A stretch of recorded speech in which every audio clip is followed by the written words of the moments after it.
And good evening, I am Jim Mertens, and the death of a 20-year-old in Vinton more than a year ago is raising concerns and questions about why more wasn't done to protect the child. A state-contracted group that was doing these home visits reported it did find red flags, but a criminal complaint said no action was taken.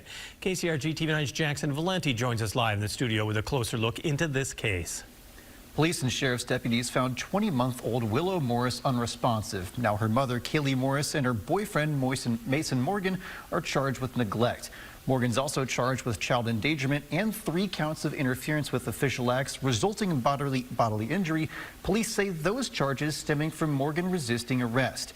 A criminal complaint shows how people working for Lutheran Services in Iowa, a state-contracted agency to provide guidance and supervision of vulnerable families, were concerned about Willow's care and growth, but did not elevate those concerns to Iowa Health and Human Services.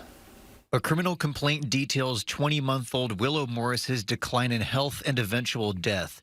The documents show Willow started losing weight at just over a year old, and in 7 months she lost 2 pounds, going from the 89th percentile to less than the 5th percentile. Text messages show Mason Morgan, Kaylee Morris's boyfriend, struggled to feed Willow.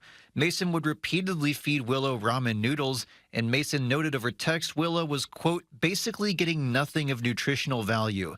His texts indicate Willow would fuss and refuse to eat, and he would put her back in the crib instead of preparing food. Mason's texts imply Willow ate little to no food between September 19th and the 21st. An autopsy showed Willow died from dehydration and bleeding around her brain. Officers found the apartment in Vinton was filthy. Willow's room was littered with trash, and her hair tested positive for multiple drugs, including methamphetamine. The state contracted Lutheran Services in Iowa to visit and work with the family.